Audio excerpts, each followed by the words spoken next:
कित्येक खड्ड्यांनी अनेक लोकांचा बळी घेतला. मग त्याच्यामध्ये चाकण असो, मुंबईमध्ये पण काही ठिकाणी खड्डे आहेत. वेगात गाडी असते, तुम्ही अचानक खड्डा समोर आल्यानंतर तुम्ही त्या खड्ड्याला वाचवण्यासाठी अचानक राईट किंवा लेफ्ट घेता आणि त्यावेळेला अपघात होतो. अक्षरशः त्या रस्त्याची चाळण झाली. म्हणजे खड्ड्यात रस्ता आहे का रस्त्यात खड्डा आहे हेच कळायला मार्ग नाही. त्याच्यामुळे होतं काय माहितीये का, ज्यावेळेला खड्ड्यामध्ये पाणी साचतं त्याला अंदाज मिळत नाही की त्या पाण्याच्या खाली खड्डा किती मोठा आहे.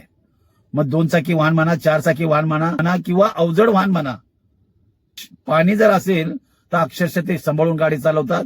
का तर खड्ड्यामध्ये किती पाणी साचलंय हे त्यांना अंदाज येत नाही.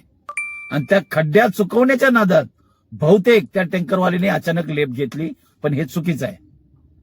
जरी लेफ्ट घेतली त्याला इतके मोठे साईड ग्लास असतात, त्याच्यात त्यांनी बघणं गरजेचं आहे.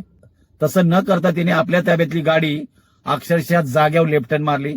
थोडक्यात बचावला तो 2 चाकी वाहन चालक. पण हे होतं सगळं खड्ड्यामुळेच. प्रशासन भ्रष्ट झालेलं आहे, टॅक्सचा पैसा घशात जायला लागलेला आहे आणि लुटमार झालेली आहे. कित्येक लोकांचा बळी ह्या खड्ड्याने घेतलेला आहे.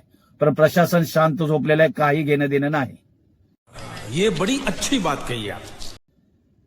तुम्हाला काय वाटतं ह्या व्हिडिओबद्दल नक्की कमेंटमध्ये सांगा.